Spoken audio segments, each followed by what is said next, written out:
दोस्तों, रोज़ की तरह आने लिखने ब्लॉग में सबका हार्दिक स्वागत है। सबके मंगल भविष्य की कामना के साथ बड़ों को मेरा सारे नमस्कार, छोटों को मेरा आशीर्वाद। मैं ठीक हूँ, आशा करता हूँ कि आप ठीक होंगे। रामचरित मानस के अयोध्या कांड के प्रसंग में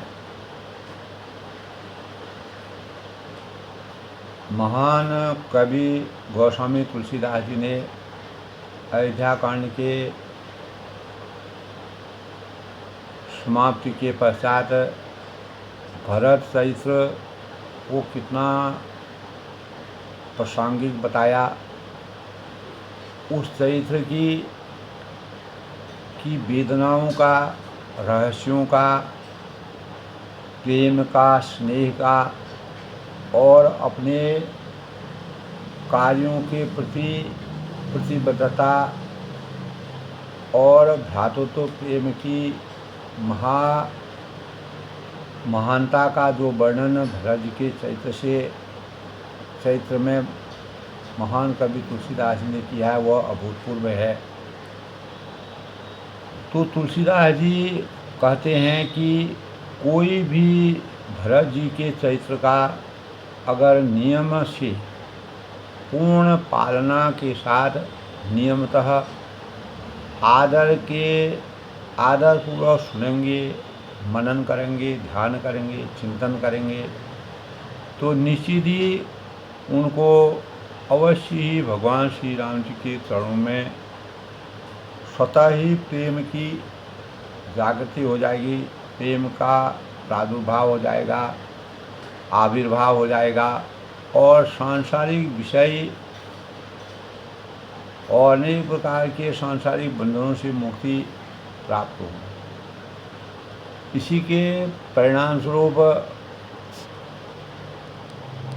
कल के प्रसंग में तुलसीदास जी ने अयोध्या कांड में भरत जी के शरीर, जब भरत जी ने चित्रकूट से आने के पश्चात नियमतः एक साधक के स्वरूप में विराजमान होकर के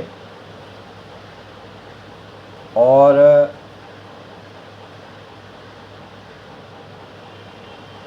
अपार भक्ति और साधना के परिणाम स्वरूप देव नदी के किनारे जाकर के भगवान के स्वरूप में अपना पर्णकुटी बना करके बतकल वस्तु में अयोध्या के राज्य को संभाल करके सभी के मनोवांछित कामनाओं के अनुसार कार्य को परिपूर्ण करने का संकल्प लिया। तो उस संकल्प के परिणाम से उन्होंने अपने दैनिक जीवन में अनेक परिवर्तन किए और सात्विक जीवन की प्रेरणा से अभिभूत होकर कंदमूल फलों के सेवन के परिणाम स्वरूप भरत जी का शरीर दिनों दिन उनका यश मान कीर्ति बढ़ रही थी और उनका शरीर घटता जा रहा था, उनका तेज बढ़ रहा था। अन्न है, घृत है आदि से उत्पन्न होने वाले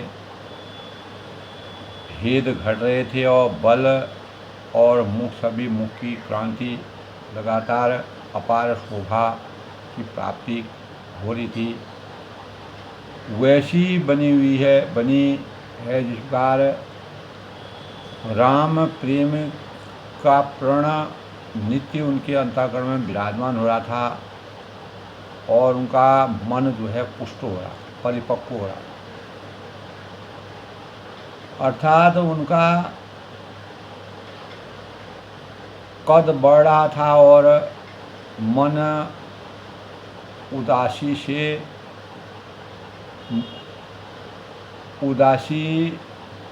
हट रहा था, अर्थात प्रसन्नता की अनुभूति उनको हो रही थी। जैसे शरद ऋतु के प्रकाश और विकास से जल घटता है, किंतु बेंत जो है वह शोभा पाते हैं शरद ऋतु में, और कमल विकसित होते हैं। सम है, दम है, संयम है, नियम है और उपवास है आदि भरत जी का हृदय रूपी जो निर्मल आकाश के समान नक्षत्र तारागणों की छवि होती है, उसी प्रकार भरत जी देव नदी के तट पर इस प्रकार विराजमान हो रहे थे। तो विश्वास उनके अंतःकरण में पूर्ण रूप से विराजमान था। जिस आकाश में जैसे ध्रुव तारा भगवान के आशीर्वाद से ध्रुव लोक को प्राप्त किया, तो उसी प्रकार 14 वर्ष की अवधि का ध्यान रखते हुए पूर्णिमा के चंद्रमा की तरह श्री रामचंद्रिका का स्मृति ध्यान करते हुए आकाश गंगा के समान वह प्रकाशित हो रहे थे। और राम प्रेम में अचल निष्ठा रखने वाले भरत जी का जीवन कलंक रहित और चंद्रमा के समान परिपक्वता को प्राप्त कर रहा था। वह अपने समाज नक्षत्रों सहित नित्य, जिस प्रकार नक्षत्र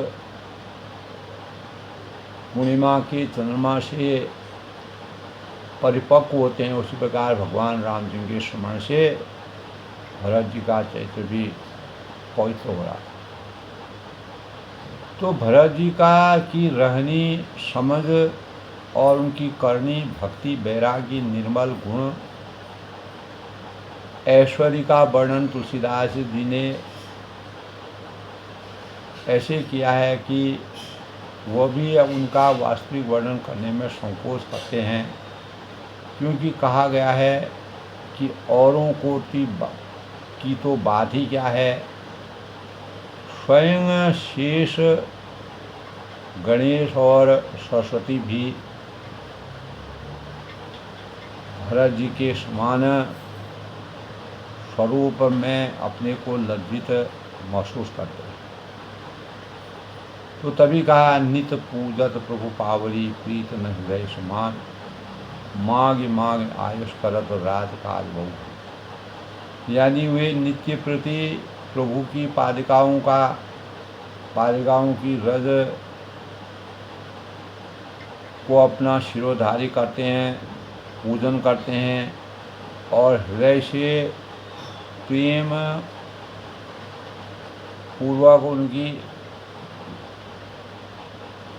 उनके स्वरूप का ध्यान करते हैं और पादुकाओं के आज्ञा जिस प्रकार के उनके मन में भगवान के साक्षात स्वरूप की आज्ञा प्राप्त होती है, उसी आज्ञा को मानकर राजकाज करने की प्रेरणा प्राप्त करते हैं। तो शरीर पुलकायमान हो जाता है, हृदय में सीता जी और रामचंद्र का स्मरण है और जीव में राम नाम शब्द हर वक्त विराजमान है और नेत्रों में प्रेम का जल भरा रहता है। लक्ष्मण जी, श्री रामचंद्र जी और सीता जी तो वन में रहते हैं, परंतु भरत जी के घर ही में रहकर तब के द्वारा शरीर को वह कस लेते हैं, उन राममय बना देते हैं।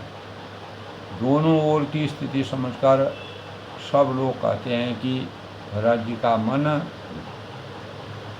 सब प्रकार से सराहनीय है, सराहना के योग्य है और उनके व्रत और नियमों के अनुसार साधु संत भी सबका जाते हैं। दो उद्देश्य समुझ कहत सब लोगू, सब विधि भरत सराहन जोगू, सुनि व्रत नेम साधु सब चाही, देख दशा मुनिराज। और उनकी स्थिति को देख करके, उनके स्वरूप को, उनके त्याग को देख करके मुनिराज भी, अनेकों जो हजारों वर्षों से तपस्या में लीन मुनि हैं, ऋषि मुनि हैं, वो भी लज्जित हो जाते हैं। भरत जी का इस प्रकार का परम पवित्र आचरण चरित्र मधुर, सुंदर और आनंद मंगलों का गुणगान करने वाला है और कलयुग के कठिन पापों और क्लेशों को हरने वाला भरत जी का चरित्र है। और महामोह रूपी जो रात्रि को नष्ट करने के लिए जिस प्रकार सूर्य अज्ञान रूपी अंधकार से ज्ञान रूपी प्रकाश का जब रात्रि के बाद सूर्य का उदय, भगवान सूर्य का उदय होता है तो सारा अज्ञान दूर हो जाता है। उसी प्रकार भरत जी जब अपने भक्ति के स्वरूप में प्रकट होते हैं तो राम रूपी प्रकाश का उदय हो जाता है और अज्ञान रूपी अंधकार हमेशा के लिए समाप्त हो जाता है। तो पाप पुंज कुंजर भुगुराजू, समन सकल संताप समाजू, जन रंजन भंजन भवबारू, राम सने सुधाकर। तो पाप समूह रूपी, पापों के समूह रूपी आंधी के लिए वह उनका जीवन सिंह के समान है और सारे संतापों से, संशयों से, दुखों से दल का नाश करने वाले हैं और भक्तों को आनंद की अनुभूति कराने वाले और इस सांसारिक जीवन के भार और संसार के दुखों का अंत करने वाले, भंजन करने वाले, समाप्त करने वाले तथा राम रूपी सेवा के भावों का सृजन करने वाले, चंद्रमा के समान, पूर्णिमा के चंद्रमा के समान अमृत की वर्षा करने वाले ऐसे भावों से भरत जी का जीवन किस कैसे राममय होता है। तुलसीदास ने अयोध्या कांड के अंत में भरत जी के चरित्र का बड़ा ही हृदयस्पर्शी वर्णन किया है। सिय राम प्रेम पीयूष पूर्ण होत जन्म न पाए। अगर भरत का जीवन भरत जी न होते तो भगवान राम, लक्ष्मण और सीता जी का जो काम था, प्रेम रूपी जो अमृत के परिपूर्ण भरत जी का जन्म यदि न होता तो मुनियों के मन में भी अगम, यम, नियम, सम, दम ये जो योग होते हैं आदि कठिन संतों का आचरण कौन करता। तो कोई भी इन कठिन भावों का स्मरण करने में भरत जी ने जिस प्रकार का यम, नियम, सम, दम आदि कठिन व्रतों का आचरण का सेवन किया तो दुख मुनि मन अगम, दुख दाह दारिद्र दंभ दूषण सुदस मिस अपहरण। दुख है, संताप है, दरिद्रता है, दंभ है आदि दोषों को अपने सुयश से बहाने, सुयश के बहाने कौन हरण करता। क्योंकि भरत जी के चरित्र में ये सब गुण विद्यमान थे। इनको हरने के कलिकाल तुलसी से, तब तुलसीदास जी कहते हैं कि इस कलयुग में भी तुलसीदास जी ने दुष्टों को हठपूर्वक कौन श्री राम जी के सम्मुख करता, भगवान के स्वरूप का कलिकाल में कैसे वर्णन होता। अगर भरत जी न होते तो आगे की रचना अधूरी होती। तब कहा है तुलसी जो सादर्श नहीं। तुलसीदास जी कहते हैं जो सम्मान के साथ आदर के साथ भरत जी और भगवान राम जी के चरित्र का अनुसरण करते हैं, उसको सुनते हैं, मनन करते हैं, ध्यान करते हैं। भरत चरित्र करने भरत जी के चरित्र का नियमतः पालन करते हैं। अवश्य होय भव रस विरक्त, और निश्चित ही इस सांसारिक विषय रस के जो अनेक प्रकार के भाव हैं, वैराग्य से मोह माया के बंधनों से विरक्त होकर भगवान श्री रामचंद्र के चरणों में प्रेम की पराकाष्ठा को परिपूर्ण करने वाले जो भरत जी का चरित्र है, तो अयोध्या कांड के अंत में तुलसी महान कवि तुलसीदास जी ने भरत जी और भगवान राम जी के सामंजस्यमय जीवन का जो वर्णन किया है, वो बड़ा ही हृदयस्पर्शी। तो आज के प्रसंग में दोस्तों अरण्य कांड भगवान का किस प्रकार से अयोध्या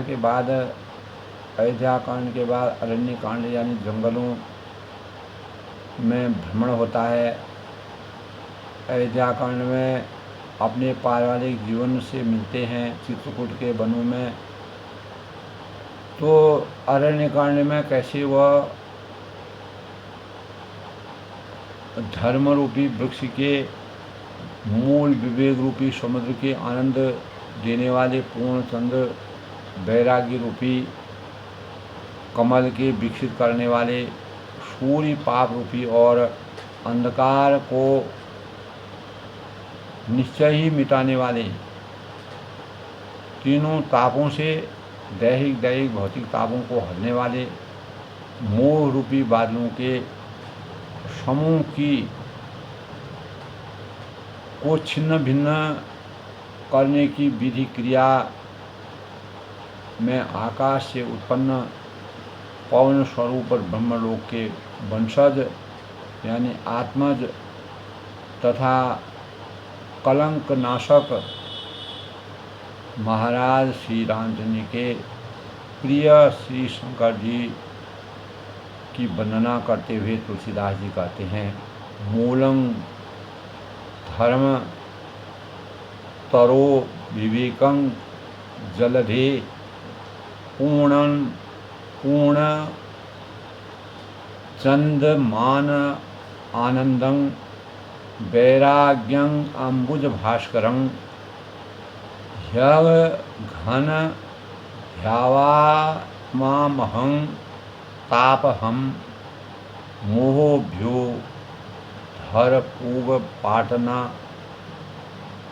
अभिदो स्वसंभवं शंकरं वंदे ब्रह्मकुलं कलंकं समनं श्री राम भूपपुरं। यानी कलंक नाशक महाराज श्री रामचंद्र के प्रिय शंकर जी की वंदना करते हुए अरण्य कांड में प्रवेश होने का महाकवि तुलसीदास जी ने कहा है, सांद्रा आनंद पयो दशो भगत तनु पीताम्बरम सुंदरम पाणो बाण सरासनं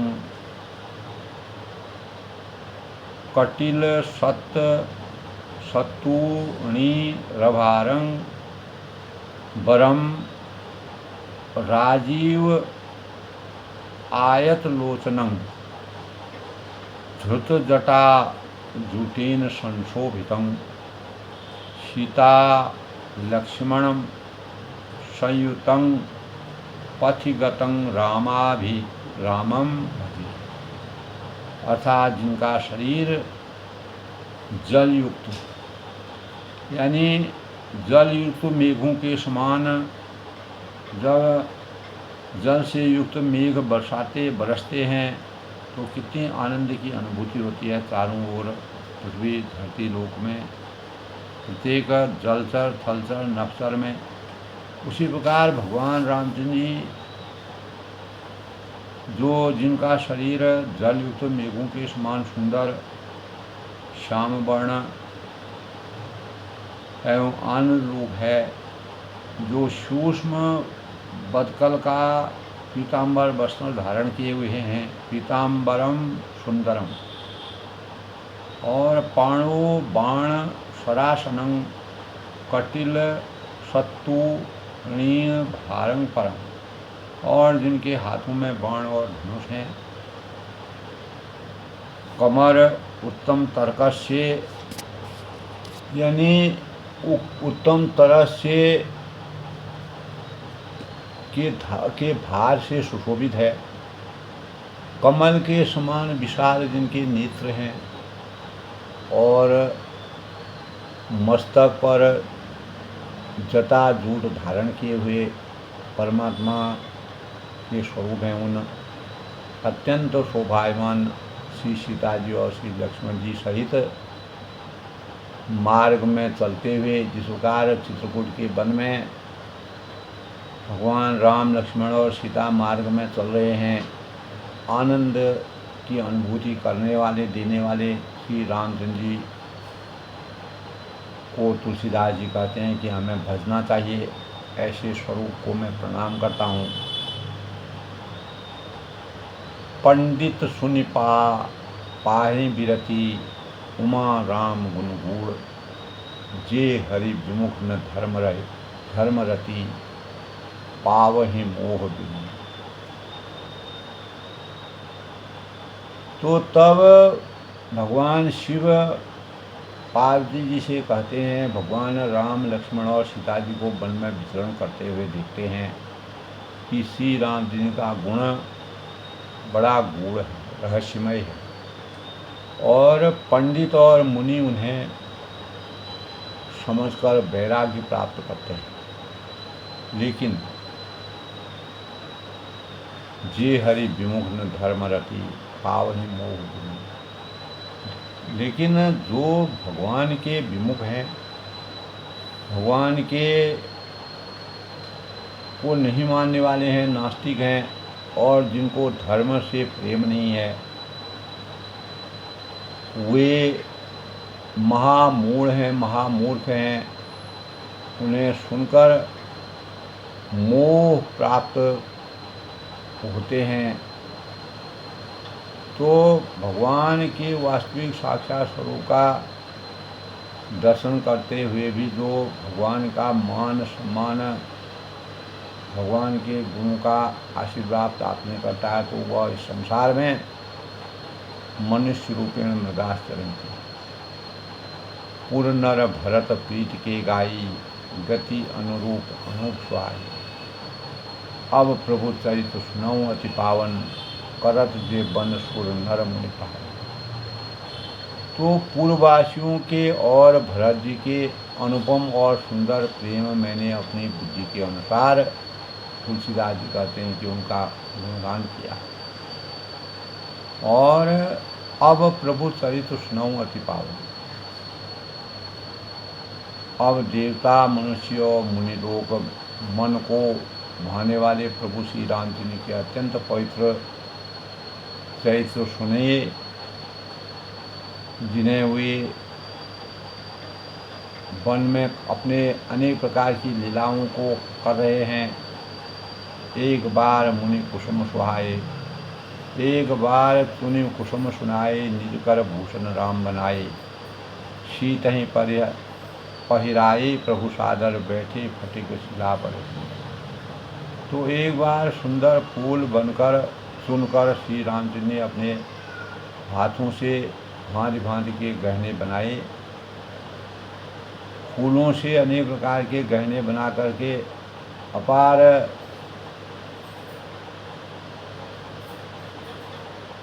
मनोरम भावों का सृजन किया और निज कर भूषण राम बनाए, और शीत ही पहनाए, प्रभु सादर बैठे फटिक शिला पर।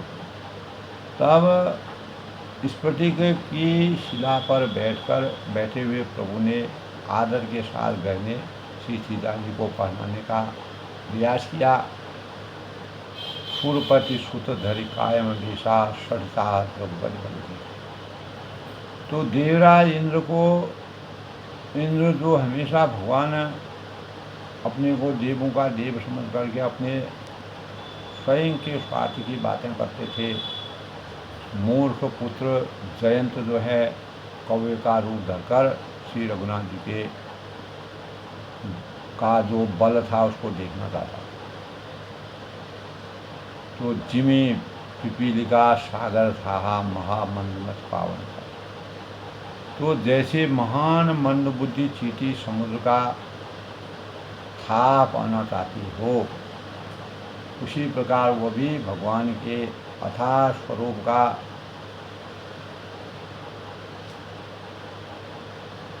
वर्णन को देखना चाहते हैं, सुनना चाहते हैं भगवान के स्वरूप को।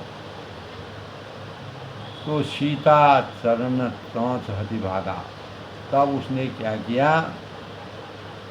यानी वह मूर्ख जो है कौवे का रूप धरकर जब आया,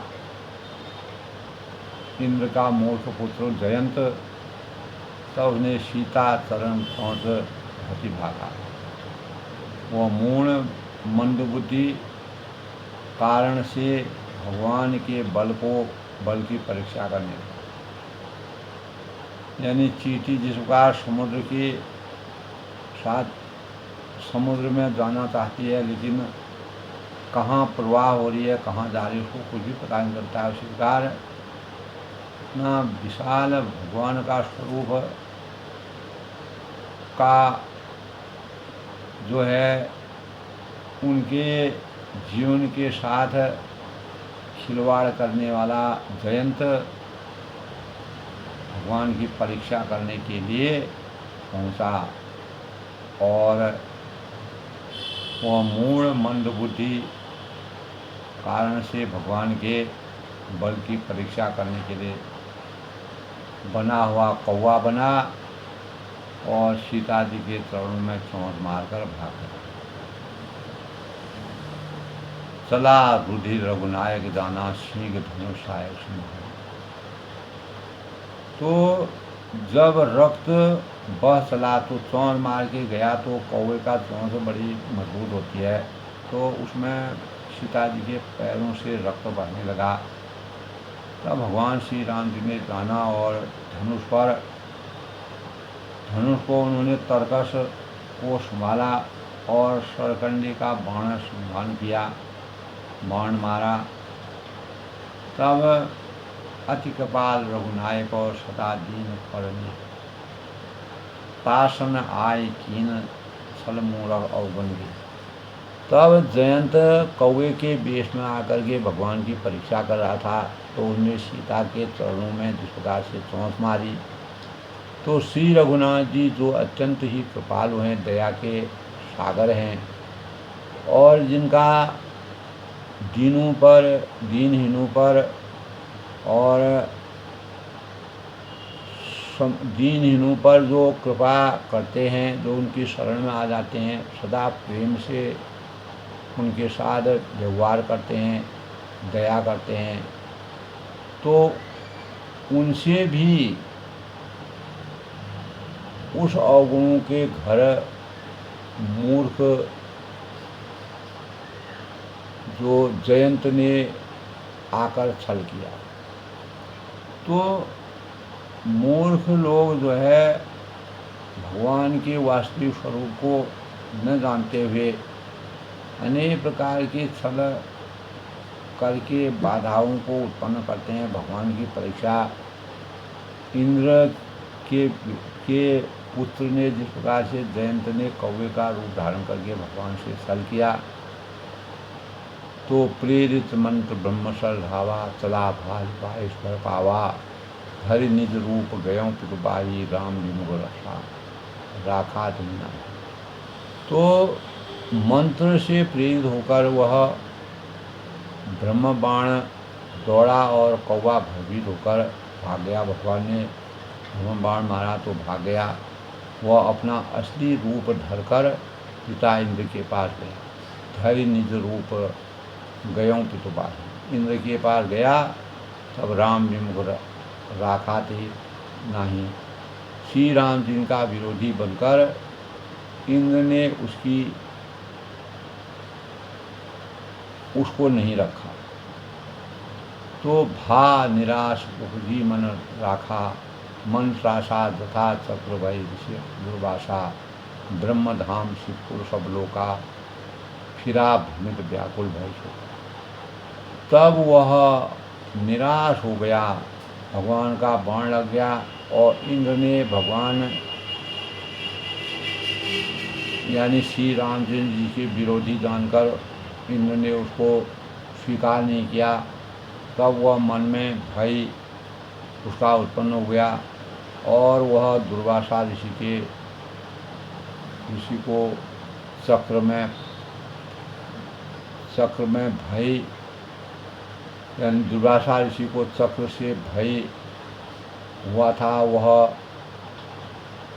ब्राह्मणों के ब्रह्मधाम शिवपुर सब लोका, शिवलोक आदि समस्त लोगों का थका हुआ था, अनेकों लोकों में गया था और भय शोक से व्याकुल होकर इधर उधर भागता फिरता रहा। काऊ बैठल काऊ न होई, राय को सकल राम कर रोई, मात मृत्यु समन समाना सुधा होई विश्व सुने जाना। तो तब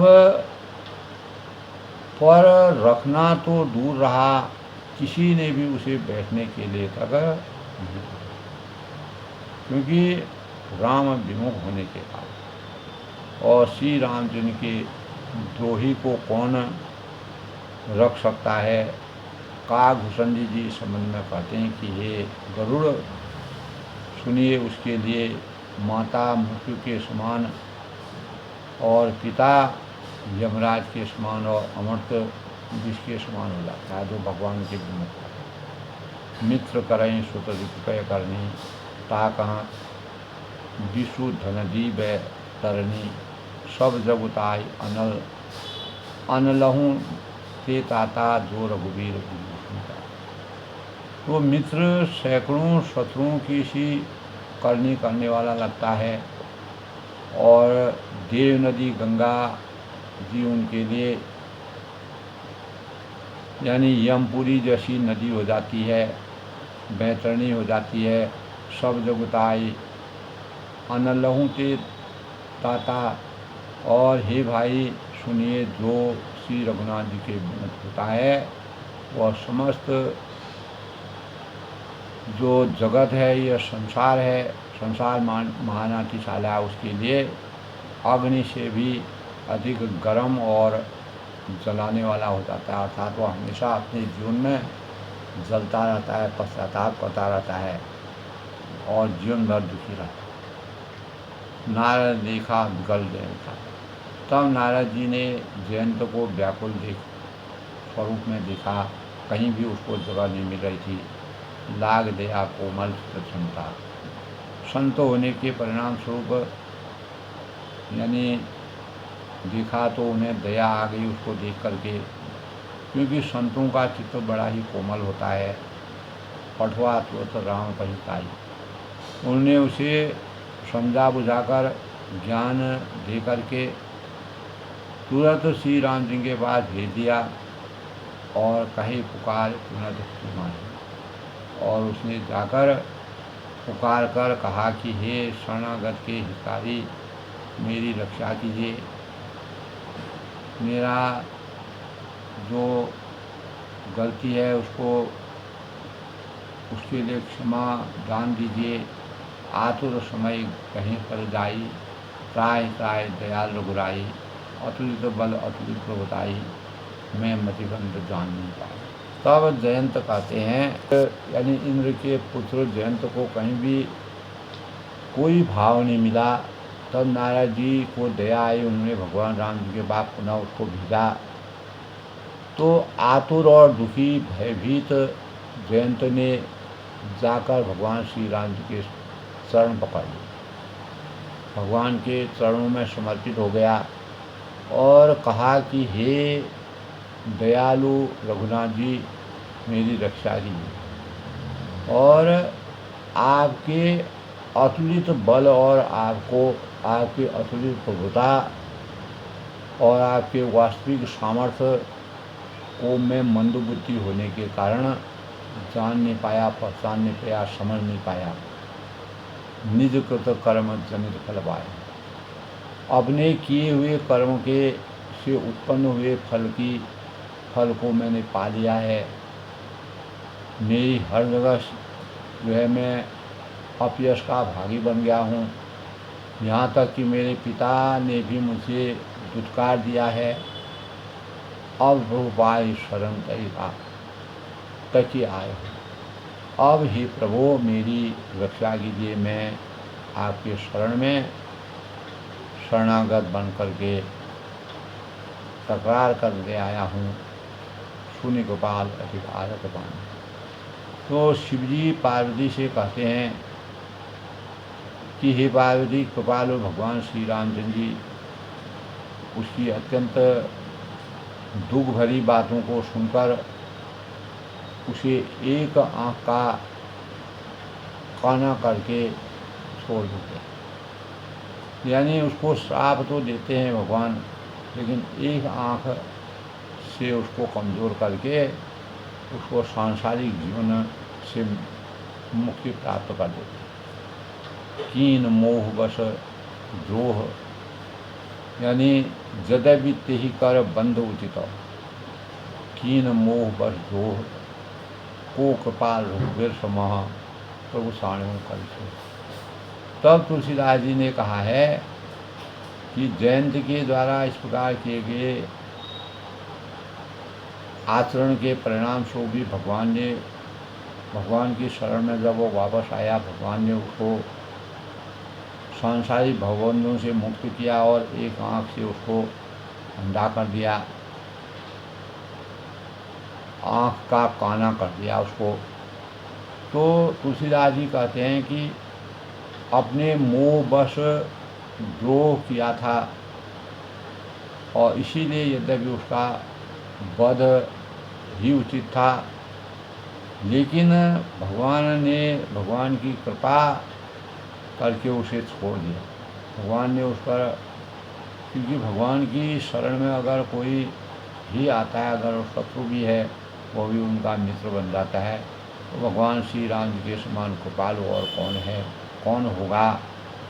ऐसे चरित्र का वर्णन करते हुए अरण्य कांड में तुलसीदास ने भगवान के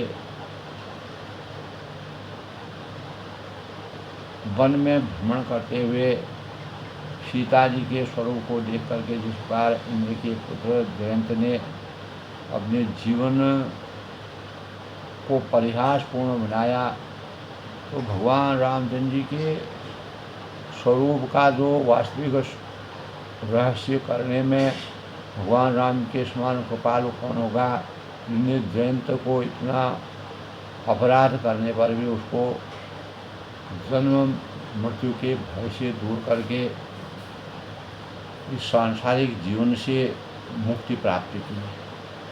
तो कोई सोई जो राम रति राखा, को करी तरक बढ़ाव ही शाखा। इस प्रकार अरण्य कांड में भगवान के अनेकों चरित्रों का वर्णन है। वन में किस प्रकार से भगवान की लीलाएं होती हैं, और इसी प्रकार जयंत को भगवान के स्वरूप का पता नहीं था और ज्ञान नहीं था। मोहवश वह